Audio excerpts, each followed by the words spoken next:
Hello दोस्तों, नमस्कार। मैं आपके अपने YouTube चैनल NKS ग्रोथ में आप सभी का स्वागत करता हूं।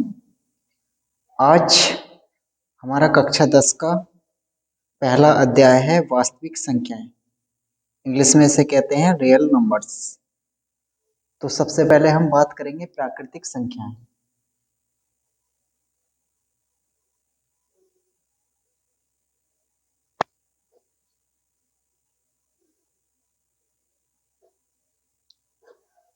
प्राकृतिक संख्याएं, इसको इंग्लिश में नेचुरल नंबर्स कहते हैं। तो प्राकृतिक संख्याएं आपकी 1, 2, 3, 4, 5 डॉट डॉट इन्फिनिटी तक, ये सब क्या है आपके नेचुरल नंबर्स है। ठीक है। दूसरे नंबर पर आता है हमारा सम संख्याएं।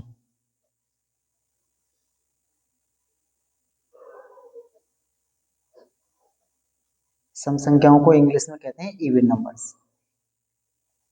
इवन नंबर्स हमारे वो होते हैं जो दो से पूरा पूरा कट जाए, जैसे 2 है, 4 है, 6 है, 8 है, 10 है, डॉट डॉट। तीसरे नंबर पर आता है हमारा बच्चों विषम संख्या। विषम संख्या, इसको इंग्लिश में ओड नंबर्स कहते हैं। विषम संख्याएं वो होती हैं जो दो से ना कटें, जैसे 1 है, 3 है, 5 है, 7 है, 9, 11 डॉट डॉट। इसके बाद आता है हमारा अभाज्य संख्याएं।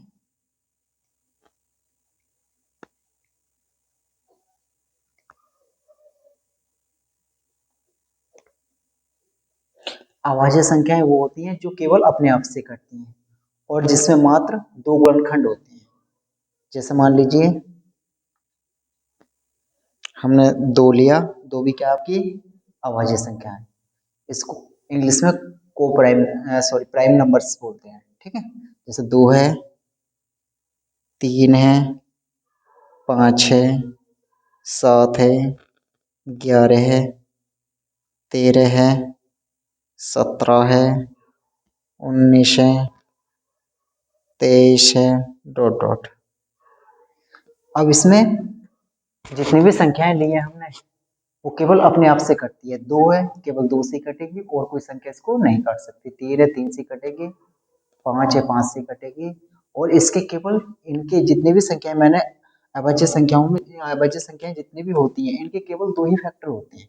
जैसे मान लीजिए मैं 2 को लिख सकता हूँ 2 गुणे 1, 3 को लिख सकता हूँ 3 गुणे 1, 5 को लिख सकता हूँ 5 गुणे 1। तो देखिए 2 के 2 ही फैक्टर है हमारे पास, 2 और 1, यानी 2 और 1। 3 के 2 ही फैक्टर हैं, 3 और 1। 5 के 2 ही फैक्टर हैं, 5 और 1। कहने का मतलब यह है जितनी भी अभाज्य संख्याएं होंगे उनके केवल 2 ही फैक्टर होते हैं। ठीक। नेक्स्ट, इसके बाद आता है हमारा भाज्य संख्या 5वें नंबर पे।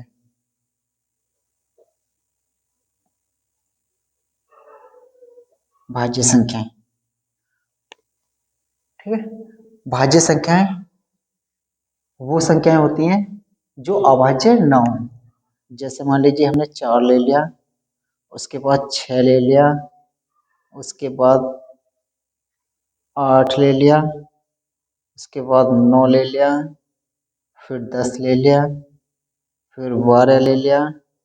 मतलब अभाज्य संख्याओं को छोड़कर जितनी भी संख्याएं होंगी हमारी वो सबकी सब क्या होंगी आपकी भाज्य संख्याएं। ठीक है। अब बात करें हम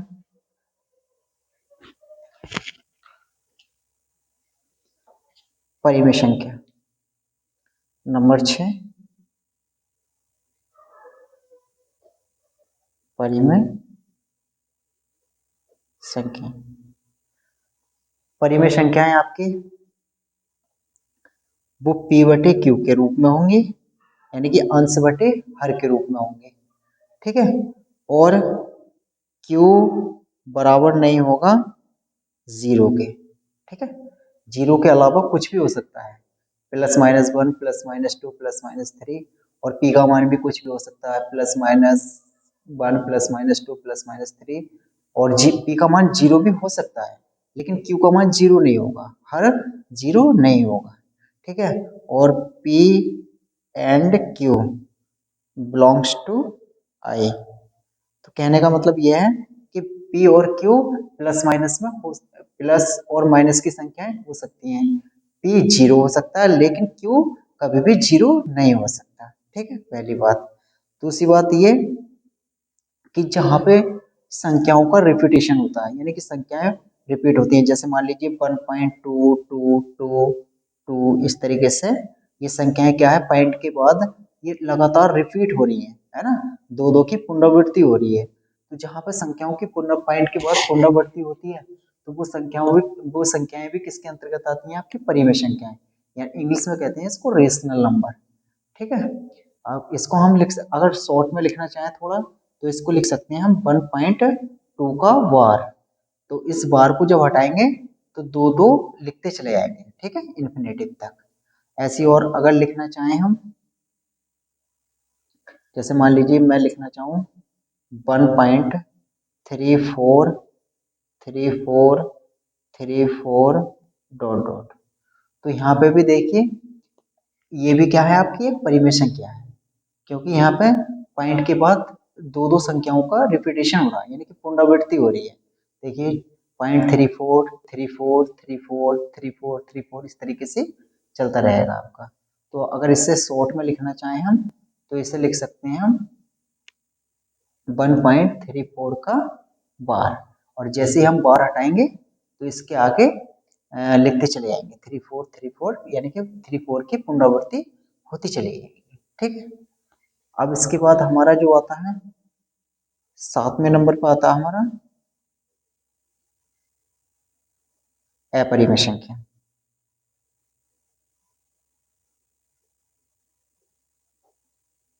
अपरिमेय संख्याएं, ठीक है।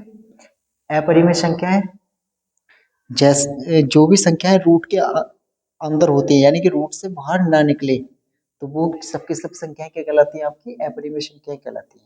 इसको इंग्लिश में बोलते हैं इरेशनल नंबर, ठीक है। इरेशनल नंबर हमारे जैसे मान लीजिए √2 है, √3 है, √5 है, √7 है, √8 है, √10 है, डॉट डॉट। तो जितनी भी संख्याएं होंगी ये सबकी सब क्या है, अपरिमेय संख्या है। अगर हम बात करें √8, तो √8 को हम इस तरीके से लिख सकते हैं, √8 को लिख सकते हैं हम 2√2, यानी 2√2। तो 2√2 का मतलब है, अगर किसी रेशनल, ये दो क्या है हमारा रेशनल, यानी कि परिमेय संख्या है, दो क्या हो गई हमारी परिमेय संख्या, ठीक है। और ये क्या है हमारी अपरिमेय संख्या। अगर परिमेय संख्या की मल्टीप्लाई अपरिमेय संख्या से कराते हैं, तो जो भी प्रोडक्ट बनता है तो वो भी क्या कहलाता है, आपका अपरिमेय संख्या कहलाता है। यानी कि 2√2 भी क्या है आपका, ये अपरिमेय संख्या है, ठीक है। अगर हम पाई की बात करें, पाई जो होता है हमारा पाई, तो वो पाई एक कैसी संख्या है, आपकी अपरिमेय संख्या। पाई कैसी संख्या है हमारी, अपरिमेय संख्या, ठीक है।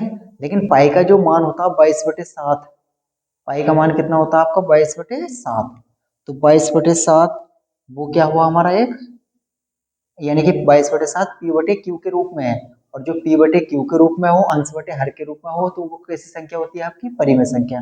तो पाई का जो मान है 22/7 वो क्या हुआ आपका परिमेय संख्या, लेकिन पाई कैसा हुआ आपका अपरिमेय संख्या। ये क्वेश्चन अक्सर पूछा जाता है, पाई एक कैसी संख्या है, तो आपका जवाब होगा पाई एक अपरिमेय संख्या है, ठीक है। इतना तो समझ में आता होगा आपको। नेक्स्ट, अब हमारी एक्सरसाइज है 1.1। एक्सरसाइज 1.1 को करने से पहले थोड़ा सा और समझ लीजिए आप। जैसे मान लीजिए एक ये होता हमारा भाज्य बराबर भाजक गुणे भागफल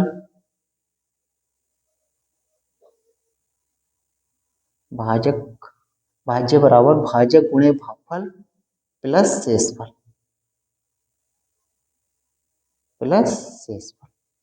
ठीक है।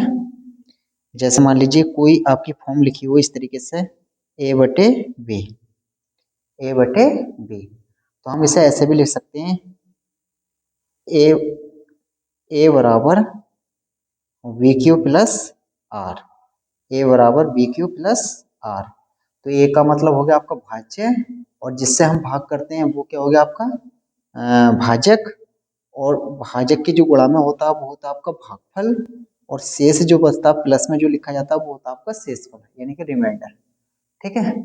जैसे अगर हम बात करें 2 यानी कि 9/2 तो इसमें भाज्य क्या हुआ आपका 9 और भाजक क्या हुआ 2।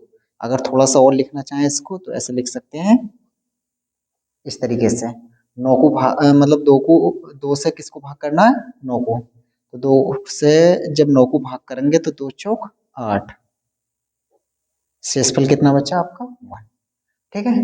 तो अगर बात करें हम इसमें इस फॉर्मूले के अनुसार या इस फॉर्मूले के अनुसार तो इसमें अगर भाज्य की बात करें तो भाज्य कितना हुआ आपका 9 भाज्य कितना हुआ 9।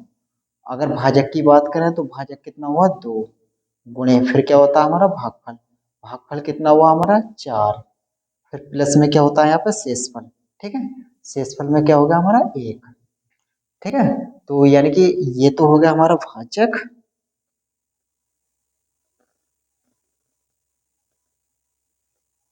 सॉरी भाज्य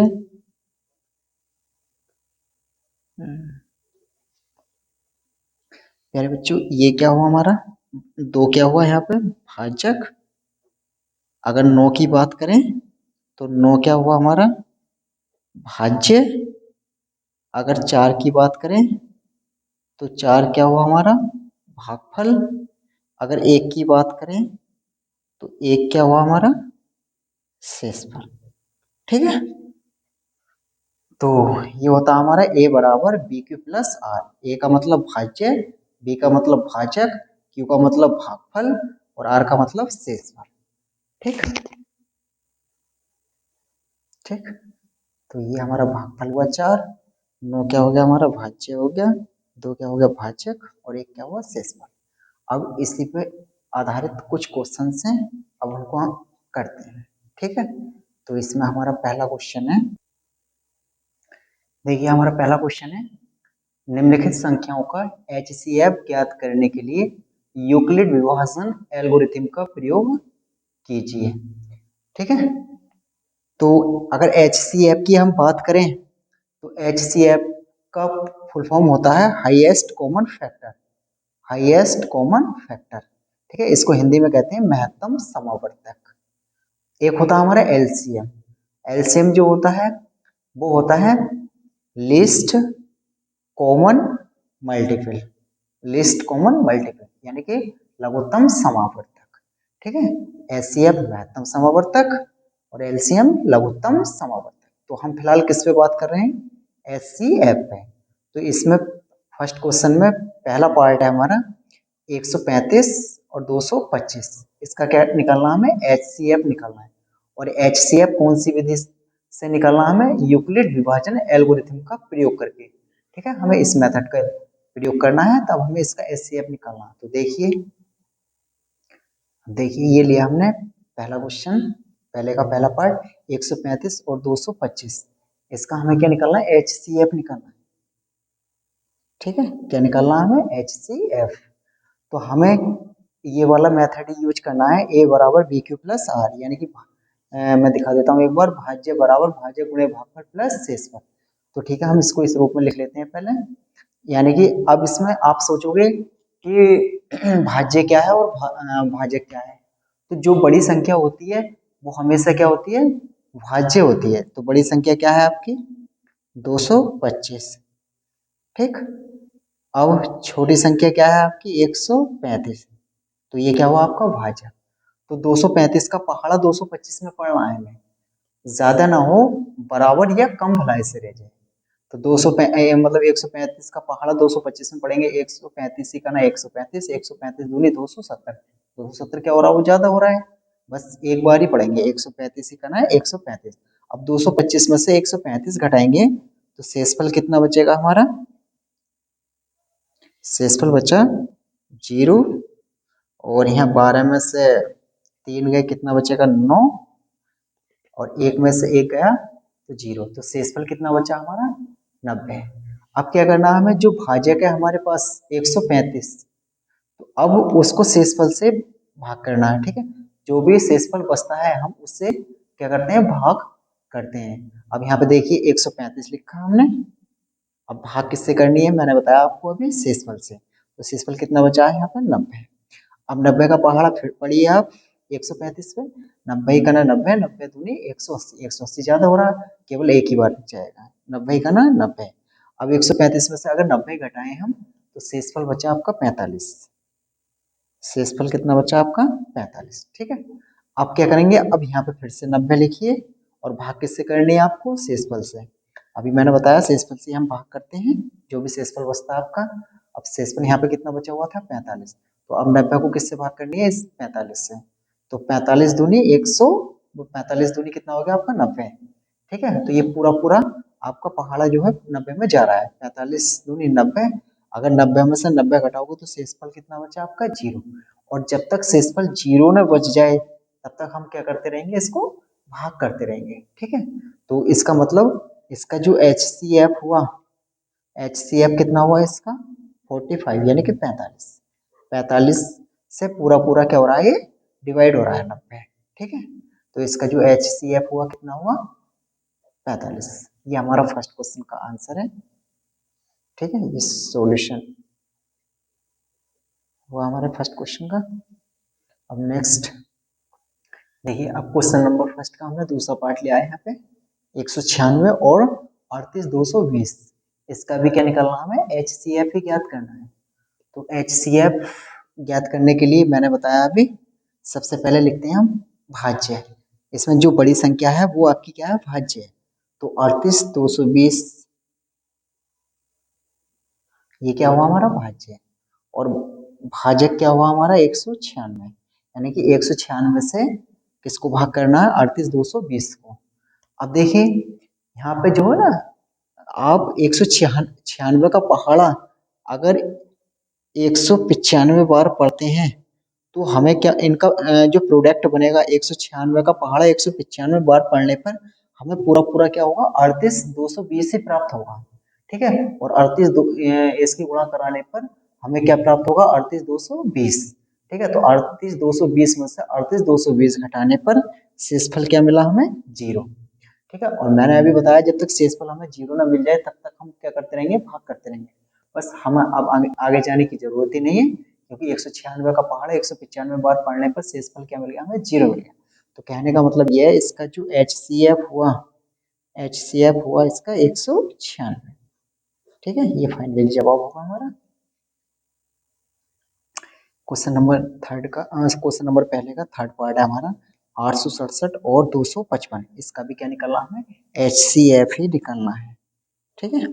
तो मैंने बताया इसमें देखिए सबसे पहले बड़ी संख्या कौन सी आपकी 867, तो ये क्या हुआ आपका भाज्य 867, और भाग किससे करनी है हमें 255 से, तो ये क्या हो गया आपका भाजक।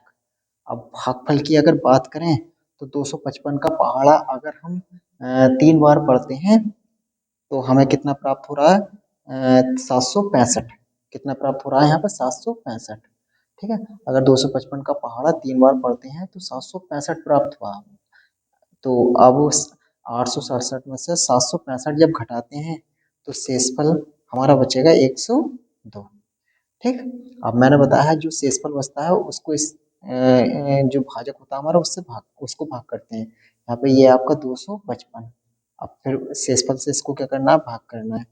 अब देखिए 102 का पहाड़ा पढ़िए 255 में, 102 का पहाड़ा 2 बार पढ़ेंगे तो हमें 204 प्राप्त हो रहा है, ठीक है। और शेषफल कितना बचता है फिर यहाँ पे 51, शेषफल कितना बचा है 51। अब जब शेषफल 51 बचा तो हमें क्या करना, अब 102 को किससे भाग करनी है, 51 से। 102 को भाग करना है किससे, 51 से। तो 51 का पहाड़ा अगर 2 बार पढ़ रहे हैं तो 51 दूनी 102, 102 में से 102 घटाते हैं तो शेषफल कितना बचता है, 0। ठीक है, तो शेषफल हमें 0 लाना होता है।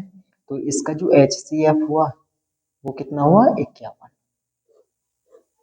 ठीक है, तो ये क्वेश्चन नंबर फर्स्ट के तीनों पार्ट आपके कंप्लीट होते हैं। अब क्वेश्चन नंबर हमारा 2, क्वेश्चन नंबर 2 है हमारा, दर्शाइए कि कोई भी धनात्मक विषम पूर्णांक 6q+1 या 6q+3 या 6q+5 के रूप का होता है, जहां q कोई पूर्णांक है। तो कहने का मतलब ये है कि कोई धनात्मक विषम पूर्णांक है और वो 6q+1 या 6q+3 या 6q+5 के रूप का होना चाहिए। तो सबसे पहले इसमें हम क्या कर लेंगे, मान लेंगे। देखिए माना कोई धन पूर्णांक a बराबर 6q+r है। ठीक है, अब जहां r बराबर 0, 1, 2, 3, 4, 5 रख करके हम इसको चेक करेंगे। तो सबसे पहले मैंने क्या करा, r बराबर 0 रखा, तो रख दीजिए इसमें, तो हमें मिला a बराबर 6q, r की जगह 0 रखेंगे तो 6q ही प्राप्त होगा। और 6q क्या है आपका, एक समपूर्णांक है। ठीक है, क्योंकि ये 2 से डिविजिबल है, 2 से कट जाएगा पूरा पूरा।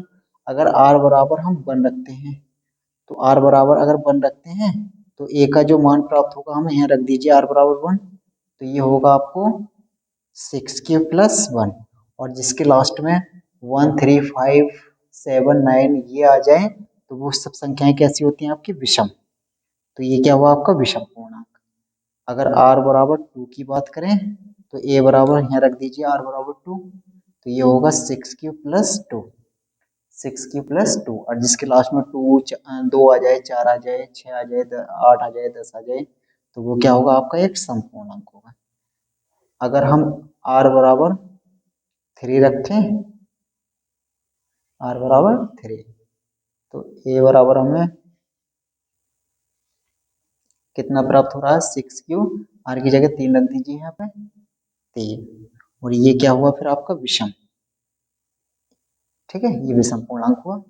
फिर r बराबर 4 रख दीजिए, तो a बराबर कितना प्राप्त होगा हमें, 6q+4। और जिसके लास्ट में 4 आ जाए तो वो क्या होगा फिर आपका सम। और लास्ट है हमारा r बराबर 5 रख दीजिए, और जब r बराबर यहाँ पे 5 रखोगे तो ये a बराबर जो मिलेगा हमें 6q+5, तो ये क्या हुआ आपका विषम। ठीक है, अब उन्होंने जो बात कही थी ये कही थी, यानी कि 6q+1, 6q+3 और 6q+5 ये क्या है, विषम पूर्णांक है। अब देख लीजिए यहाँ पे चेक कर लीजिए। तो अगर हम बात करें 6q, ये तो सम है, इसको तो छोड़ दीजिए। 6q+1 ये कैसा आपका विषम पूर्णांक, विषम धन पूर्णांक है।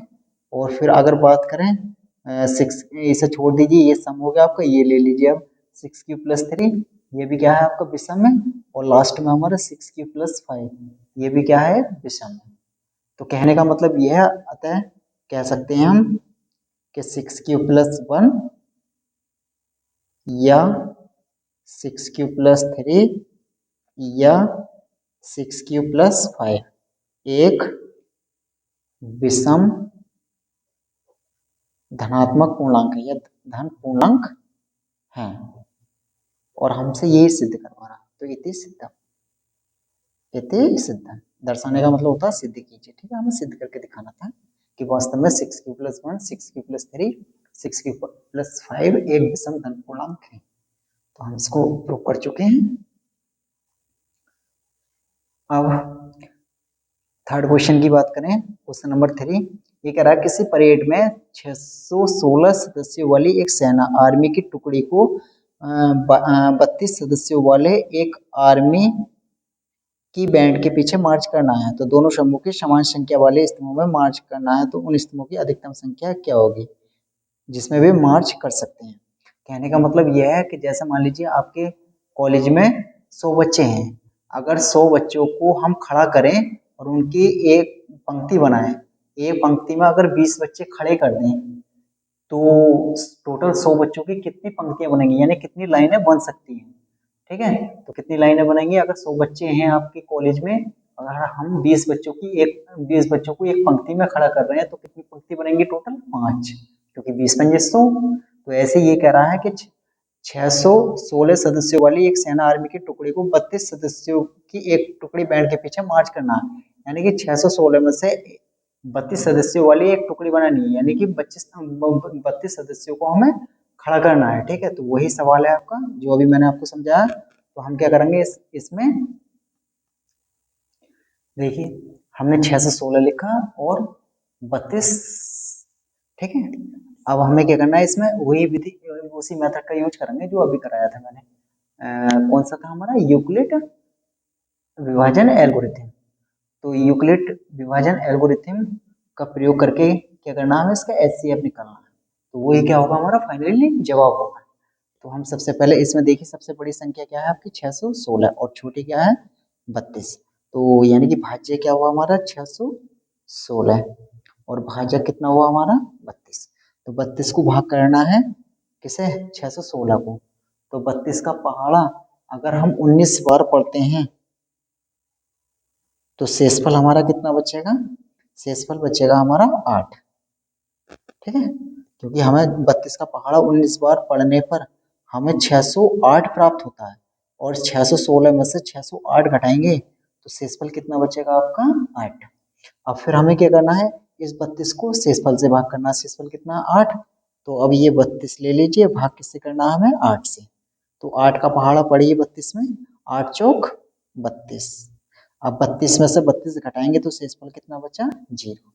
ठीक, और शेषफल जब 0 आ जाए तो हमारा HCF क्या हुआ फिर 8। HCF क्या हुआ 8। तो कहने का मतलब ये है कि हम अगर एक टुकड़ी में 32 सदस्य खड़े कर रहे हैं तो कितनी टुकड़ी बनाई जा सकती है आर्मी की 8। तभी टोटल हमारे 616 सदस्य वहां पे क्या हो सकते हैं, लगाए जा सकते हैं। ठीक ठीक है, नेक्स्ट इसके बाद हम क्वेश्चन नंबर 4 की बात करेंगे। देखिए, अब क्वेश्चन नंबर 4 है हमारे पास। वो कह रहा है यूक्लिड विभाजन प्रमेय का प्रयोग करके दर्शाइए कि धनात्मक पूर्णांक का वर्ग, धनात्मक पूर्णांक का वर्ग, ये शब्द ध्यान रखिए, धनात्मक पूर्णांक का वर्ग किसी पूर्णांक m के लिए 3m या 3m+1 के रूप का होता है। तो मैं इसको थोड़ा सा आपको समझा दूं, दोबारा पढ़ लीजिए सवाल। यूक्लिड विभाजन प्रमेय का प्रयोग करके दर्शाइए कि धनात्मक पूर्णांक का वर्ग, धनात्मक पूर्णांक का वर्ग वो किस रूप में आना चाहिए, 3m या 3m+1 के रूप का होना चाहिए। तो मैं इसको थोड़ा समझा दूं आपको। तो देखिए, मैंने सवाल लिखा है यहाँ पे, वो कहने का मतलब ये था, मैंने मान लिया यहाँ पे, माना धनात्मक पूर्णांक x है। अब वो कह रहे हैं कि जो धनात्मक पूर्णांक है उसका वर्ग 3m या 3m+1 के रूप का होना चाहिए। ठीक है, तो ये इसमें 2 स्टेप हैं। तो पहले हम इस वाले स्टेप को सॉल्व करेंगे। तो सबसे पहले हमने क्या करा, इसे लिख लिया x बराबर, इसको लिख सकते हैं हम, ये धनात्मक पूर्णांक हमने x माना ना, तो इसको लिख सकते हैं x बराबर 3q।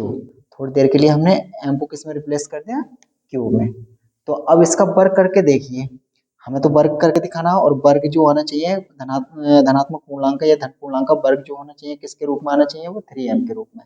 तो सबसे पहले इसका वर्ग करिए, जब वर्ग करेंगे तो x² हुआ, और इधर वर्ग करेंगे 3 या 9 q²।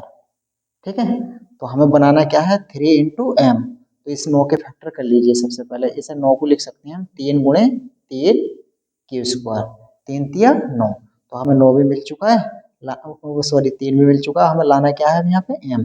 तो जो बाकी पार्ट्स है उसकी जगह हम क्या लिख सकते हैं, m लिख सकते हैं।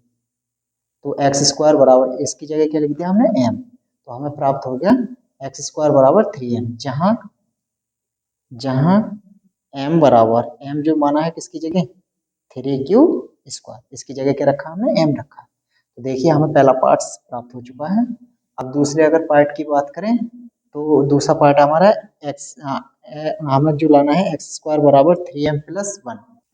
तो मैंने क्या काम किया, x बराबर 3q+1, यानी कि इसे m को थोड़ी देर के लिए किस में रिप्लेस करते हैं, q में। ठीक है, अब इसका जो वर्ग है ये बनाना है हमें, तो बना लीजिए भाई, फिर से इसका वर्ग कर दीजिए, जैसे इसका वर्ग करा वैसे इसका वर्ग कर दीजिए। जब वर्क करोगे तो ये हो जाएगा आपका एक्स स्क्वायर, और इधर वर्क करेंगे तो ये हो जाएगा 3 क्यूब + 1 का होल स्क्वायर। तो ये a + b का होल स्क्वायर है, इसका होल स्क्वायर खोल दीजिए, a स्क्वायर 3 तिया 9 क्यू स्क्वायर a स्क्वायर यानी कि b स्क्वायर 1 का स्क्वायर 1 ही होगा प्लस 2ab 2 गुणे 3q। ठीक है, अब एक्स स्क्वायर ये वाली चीज तो बन चुकी है हमारी, लाना क्या है 3m + 1, लास्ट में प्लस का 1 है, तो एक काम कर लीजिए यहाँ से और इस वाले पद में से 3 कॉमन कर लीजिए, क्योंकि हमें 3 बनाना है यहाँ पे। और जब 3 कॉमन करा तो यहाँ पे क्या बचा आपको 3q², और यहाँ पे जब 3 कॉमन कर लिया हमने तो क्या बचेगा आपका 2q, और लास्ट में लिख देना हमें 1, क्योंकि लास्ट में हमारा क्या है यहाँ पे 1 है। ठीक है, अब देखिए x² और इसको मैं जो पार्ट्स है रिमेनिंग पार्ट्स है ना, 3 के जो मल्टीपल में पार्ट्स है उसको लिख सकते हैं हम 3m + 1। तो जहां m बराबर 3q² प्लस का 2q, तो m किसकी जगह रखा हमने 3q², यानी कि इसकी जगह जो m ही तो रखा हमने 3q² + 2q, इसकी जगह क्या रख दिया हमने m। अब देखिए इसका जब हमने वर्क करके देखा धनात्मक पूर्णांक का तो हमें क्या प्राप्त हुआ 3m + 1, यही तो चीज प्राप्त करनी थी हमें। सो हो गई x² बराबर 3m + 1, तो ये तो प्राप्त करना था। ठीक है, अब देखिए क्वेश्चन नंबर 5 है हमारा, और इस एक्सरसाइज का लास्ट क्वेश्चन। ठीक है, एक्सरसाइज 1.1 का लास्ट क्वेश्चन है। सवाल यह है आपका, जैसा हमने क्वेश्चन नंबर 4 किया था वैसे ही करना है हमें। ये कह रहा है यूक्लिड विभाजन प्रमेय का प्रयोग करके दर्शाइए किसी धनात्मक पूर्णांक का घन 9m 9m + 1 या 9m + 8 के रूप में होगा। तो वहां पे क्या था, वो वर्ग था, और यहाँ पे क्या है, ये घन। घन का मतलब घात 3 करनी है हमें, और इस वाले सवाल में क्वेश्चन नंबर चौथे वाले में क्या किया था, हमने वर्ग किया था। ठीक है, तो कुछ नहीं, उसी की तरह करना है हमें। तो यहाँ पे भी हम क्या करेंगे, धनात्मक पूर्णांक मान लेंगे, माना धनात्मक पूर्णांक x है, तो मैं इसको लिख लेता हूँ। तो हमने मान लिया धनात्मक पूर्णांक x। अब हमें दर्शाना क्या है कि x की पावर 3 यानी कि इसका घन करेंगे, और किसके बराबर आना चाहिए 9m के बराबर आना चाहिए। तो ये पहला पार्ट है, ये दूसरा पार्ट है, और ये तीसरा। तो हम सबसे पहले पहले पार्ट की बात करेंगे। तो अभी अभी मैंने लिखा था x बराबर, देखिए इस उसी की तरह लिखेंगे हम x बराबर, यहाँ पे क्या हमारा 9m है, तो इस m को थोड़ी देर के लिए q में रिप्लेस कर देंगे। तो x बराबर लिखा हमने 9q। ठीक है, अब इसका क्या करना है, हमें घन करना है। ठीक है, ये वाली फॉर्म बनानी है हमें, तो घन कर दीजिए भाई दोनों तरफ। तो x की पावर 3, और जब इधर घन करेंगे तो 9q की घात 3। तो इसको लिख सकते हैं हम x की पावर 3, इसे ऐसे तोड़ लीजिए 9 गुणे 9 गुणे 9 और q की घात 3। ठीक है, अलग अलग कर लिया इसको, 9 गुणे 9 गुणे 9 और q की घात 3। अब हमें जो लाना है यहाँ पे, हमें जो दर्शाना 9m दर्शाना है, तो एक तो 9 और उसके बाद क्या आना चाहिए हमारा m। तो एक 9 को तो ऐसे ही रहने दीजिए आप, x की पावर 3, ये 9 हमने ऐसे रहने दिया, और बाकी जो पार्ट बचा हुआ है ये लिख दीजिए पहले इसको, 9 नाम 81 q की घात 3। अब जो बाकी पार्ट है उसकी जगह हम क्या रख सकते हैं, m रख सकते हैं, यानी कि 9 आ गया हमारे पास, और बाकी जो पार्ट्स है उसकी जगह क्या रख दिया हमने m। ठीक है, जहां m बराबर 81 q की घात 3। ठीक है, m जो रखा हमने किसकी जगह रखा है, 81 q की घात 3। तो ये चीज हमें दर्शानी थी। ठीक है, अब इसका दूसरा पार्ट देखिए, दूसरा पार्ट क्या हमारा, x की पावर 3 बराबर 9m + 1। तो मैंने भी इसमें क्या काम करा है, x बराबर ये लिखा हमने 9q + 1, इस m को थोड़ी देर के लिए किस में रिप्लेस कर दिया मैंने, q में। ठीक है, अब ये वाला सेकंड पार्ट है हमारा, ये दर्शाना है हमें। तो क्या है, इसमें फिर से हमें क्या करना है, वही काम करना है, घन कर दीजिए इसका भी। तो दोनों तरफ जब घन करेंगे तो ये हो जाएगा 9q + 1 की घात 3। अब ये a + b की घात 3 है, इसका फॉर्मूला खोल दीजिए, ये होता है a की घात 3 + b की घात 3 + 3ab, और ब्रैकेट में होता है आपका a + b। ठीक, तो ये बनेगा हमारा एक्स की घात 3 बराबर, इसे लिख लीजिए 9 गुणे 9, या वही लिख लीजिए 9 नाम 81 क्यू। अभी अभी लिख के दिखाया था मैंने यहाँ पे 9 गुणे 81 क्यू की घात 3। ठीक है, और 1 की पावर कितने भी हो, यहाँ पे तो फिलहाल 1 की पावर 3 है, तो 1 की पावर कितनी भी हो उसका मान 1 ही रहता है, तो यहाँ पे तो 1 ही मिलेगा हमें। प्लस अब इसके अंदर मल्टीप्लाई करा दीजिए भाई, ये हो जाएगा 3 गुणे 9 गुणे क्यूब, और इससे 9 क्यूब से इसकी मल्टीप्लाई करा दीजिए, फिर इस वाले पद की 1 से भी करा दीजिए, तो ये हो जाएगा 3 गुणे 9 क्यूब गुणे 1। ठीक है, 1 को लिखो या मत लिखिए।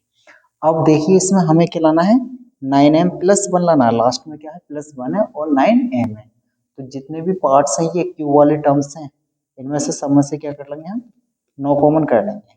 सबसे पहली बात, एक्स की पावर 3 बराबर 9 कॉमन कर लीजिए, तो यहाँ से क्या बचेगा 81 क्यू की घात 3 प्लस, अब यहाँ से जब 9 कॉमन कर लिया हमने तो ये बचा 9 तिया 27 क्यू स्क्वायर, ये वाला 9 कॉमन कर लिया ना हमने, तो यहाँ से बचेगा 9 तिया 27। ठीक है, क्यू की घात 3, 9 तिया 27, ये वाला 9 कॉमन करके, ये वाला अगर ये भी करते हैं तो कोई दिक्कत नहीं है, गुणा में है सब, ये वाला या ये वाला कोई सा भी 9 कॉमन करके, तो ये बचेगा 9 तिया 27 क्यू और क्यू, क्यू की घात 2।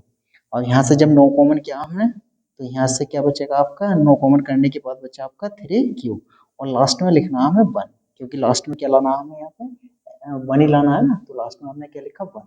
अब देखिए जो भी जितने भी पद हैं ये इनको लिख देंगे हम एक्स की घात 3 बराबर 9m, और लास्ट में क्या है प्लस का 1। अब जहाँ m बराबर 81 क्यू की घात 3 प्लस 27 क्यू स्क्वायर प्लस 3, ठीक है, तो हमने क्यू एम जो रखा है किसकी जगह रखा है वो 81 क्यू की घात 3 plus 27 Q square plus 3 Q. देखिए ये वाली फॉर्म बन गई नहीं आपके, ये सेकंड पार्ट हो गया हमारा। अब लास्ट में इसका तीसरा पार्ट देख लीजिए। देखिए तीसरा पार्ट है, हमें लाना क्या है एक्स की पावर 3 बराबर, यानी कि ये चीज दर्शानी है 3m वो 9m प्लस 8। तो मैंने अभी थोड़ी देर पहले बताया आपको m को किस में रिप्लेस कर देंगे क्यू में, तो मैंने मान लिया यहाँ पे फिर से x बराबर 9 क्यू प्लस 8 8 है ना, तो अब इसका क्या करना है, हमें घन ही करना है, घन कर दीजिए x की पावर 3, जब इधर घन करा तो इधर भी घन कर दीजिए, ये हो जाएगा 9 क्यू प्लस 8 और इसका क्यू। अब खोल दीजिए वही एक्स का क्यू इधर a प्लस बी की घात 3 का फॉर्मूला खोल दीजिए, a की घात 3 है ना, 9 क्यू की घात 3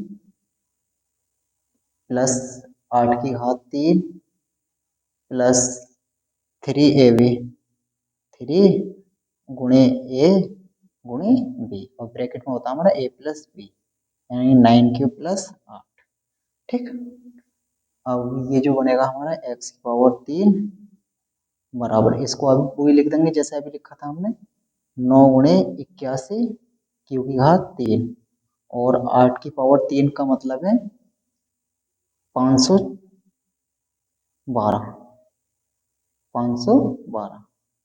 ठीक, प्लस इसके अंदर मल्टीप्लाई करा दीजिए, तो ये हो जाएगा 3 गुणे 9 क्यू गुणे 8, और इस वाले टर्म से गुणा करा रहे हैं तो ये 9 क्यू हो जाएगा प्लस, अब 8 से भी गुणा करा दीजिए इसकी, जब 8 से गुणा करेंगे इस वाले पद के तो ये हो जाएगा आपका 3 गुणे 9 क्यूब गुणे 8, और इससे 8 से गुणा कराएंगे तो 1 8 हो जाएगा। ठीक है, अब हमें क्या बनाना है 9m प्लस 8 बनाना है, 9m प्लस 8। ठीक है, तो इस 512 के इसे तोड़ लीजिए, प्लस 8 करना है ना, तो प्लस 8 और बाकी जो चीज बचेगी उसको लिख दीजिए, तो ये लिखा मैंने। अब ये लिखा मैंने 9 गुणे 81 क्यू की घात 3, इसे लिख सकता हूँ देखिए मैं 512 में से 8 कम करके लिखेंगे हम, तो यानी कि 500 कितना 504। ठीक है, 504 बचा है पार्ट, 8 में लास्ट में लिखूंगा, क्योंकि हमें जो है यहाँ पे लास्ट में क्या लाना 8 ही लाना ना। अब ये बाकी सब कुछ ऐसे उतार दीजिए 9 क्यू गुणे 8 गुणे 9 क्यू 3 गुणे 9 क्यू, और इसे अट्टू अट्टू 64 कर लीजिए चाहे, और प्लस मैंने लास्ट में लिखा 8। अब इन सब में से जितने भी टर्म्स हैं ये है ना, इसमें इसमें और इसमें से क्या कर लें हम, नो कॉमन कर लें, क्योंकि नो एम बनाना है हमें और प्लस लास्ट में 8 लाना। तो मैं 8 तो लिख चुका हूँ, 512 के तोड़ लिया था मैंने, 512 को लिख लिया था 504 प्लस 8, ठीक है 8 लाना था हमें, तो इसलिए मैंने 8 लास्ट में लिख लिया। अब यहाँ पे देखिए नो कॉमन जब करेंगे तो यहाँ से क्या बचेगा आपका 81 क्यू बचेगा प्लस, और जब नो कॉमन करेंगे यहाँ से तो क्या बचेगा आपका 56 बचेगा, 504 में नो कॉमन करेंगे तो। और यहाँ से जब नो कॉमन करा तो ये वाला नो कॉमन करा तो ये बचा 3 3 9 9 8 72 क्यू स्क्वायर, ये वाला 9 तो कॉमन कर लिया हमने, ठीक है। अब प्लस यहाँ से जब नो कॉमन कर लिया तो ये बचेगा आपका, जब नो कॉमन कर लिया यहाँ से तो ये बचा आपका 252 क्यू, यानी 64 गुणा 3 से कराओ कितना मिलेगा हमें, 252। और क्यू क्यू है खाली, स्क्वायर नहीं है, ठीक है। और लास्ट में क्या हमारा 8। अब जो बाकी ये 9 के गुणा में जितने भी पद लिखे हुए हैं इसको क्या मान लेंगे हम, थोड़े इसको क्या लिख देंगे हम, m लिख देंगे। ये बनेगा हमारा एक्स क्यू एक्स की पावर 3 बराबर 9 m, और लास्ट में क्या हमारा प्लस 8, ठीक है। ये हमें क्या करना था, दर्शाना था, ये हमें सिद्ध करना था। अब जहां जहां m बराबर, ठीक है, m किसकी जगह रखा हमने 81 क्यू की घात 3 plus 56 plus 72 Q square plus 252 Q, ठीक है। इसकी जगह क्या माना हमने, m माना है, ठीक है। तो बच्चों आज हमारी एक्सरसाइज 1.1 अध्याय फर्स्ट की एक्सरसाइज 1.1 कंप्लीट होती है। कल हम एक्सरसाइज 1.2 पे बात करेंगे, ठीक है। आज के लिए बस यहीं तक। वीडियो को लाइक सब्सक्राइब और शेयर भी करते रहें, ठीक है दोस्तों। थैंक यू, धन्यवाद।